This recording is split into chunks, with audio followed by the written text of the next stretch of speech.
guys. At dahil mayaman po tayo ngayon, at yung mga hampas mo pa hindi joke lang. Kasi sabi nga na panindigan ko na yung pagiging mayaman ko pa. Kain tayo ng ito daw paano humigop yung mayaman ng soup. Dapat ganun daw. Ayun. Tapos yung mga mayayaman kasi may pagkakambing-kambingin. So kailangan kong tiisin kasi mayaman yan ako. Oo, kailangan kong tiisin na kumain ito. Kasi yung mga mayayaman may pagkakambing-kambingin yan sila na kumakain lagi sila ng gulay.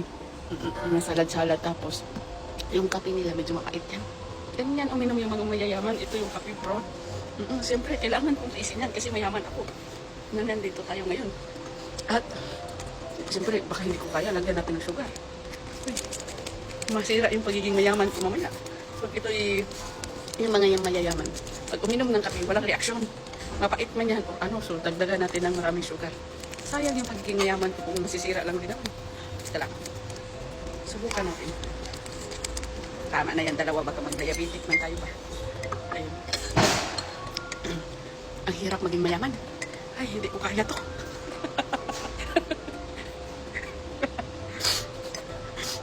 Tikman natin. Ang pait. Tika lang. Delete. Dagdagan natin ng isa. Mapait eh. Ay, sinasabi ko talaga.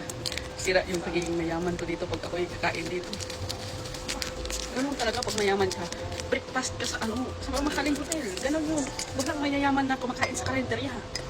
Ay, dapat yung bill ay yung bill ay 10,000. Breakfast.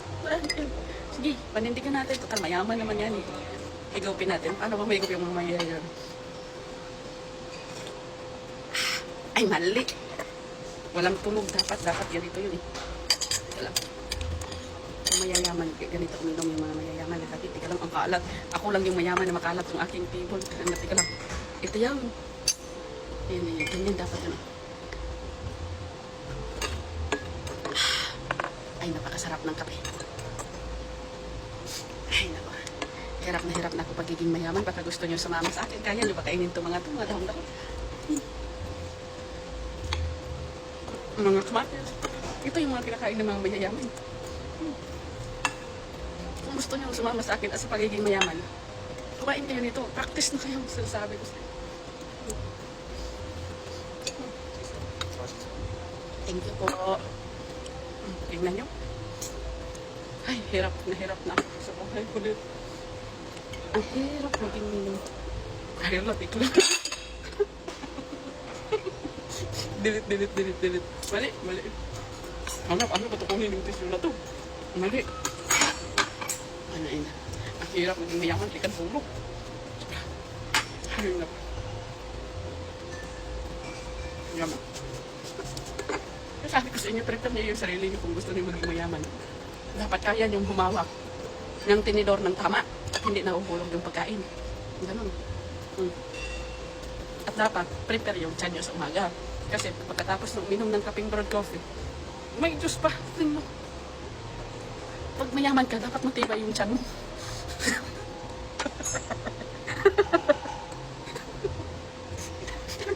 Tama na. Nauna na yung kanina guys. Ayun, ito na talaga yung totoong breakfast ng mga mayayaman. Ayun, tingnan nyo.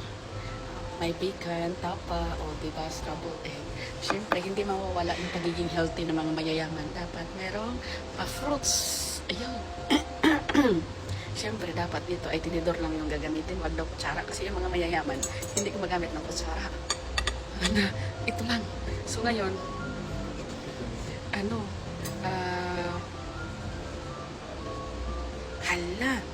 mali. Yung gulay ko nawala. Tika lang saglit. May mali sa pagiging mayaman ko. Tika lang saglit. So, nagkamali sila ng bigay sa akin. So, yun, pinalitan ko na kasi yung mga mayayaman ay healthy. So, dapat gulay-gulay siya. Ayan, yan. Bigis dapat siya. So, yun. Ay, maging mayaman talaga guys. Sa totoo lang talaga. Iwan ko kung kaya ko itong panindigan. Buong buhay ko yung pagiging mayaman. Siyempre yung mayaman, unahin ko ay vegetables. Ayun, vegetables. Ang lambot.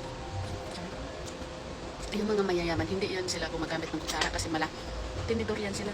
Ay, may kutsilyo. Ito.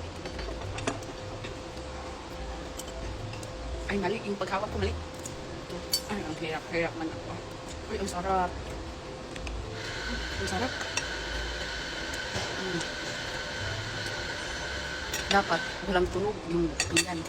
May tunog sa... Ano nangyari doon? Bakit nag-stop? Ay, talaga tong phone ko.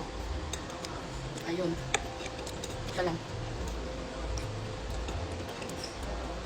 Sarap.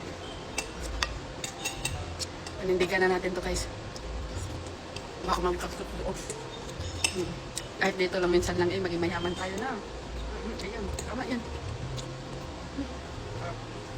May uso natin.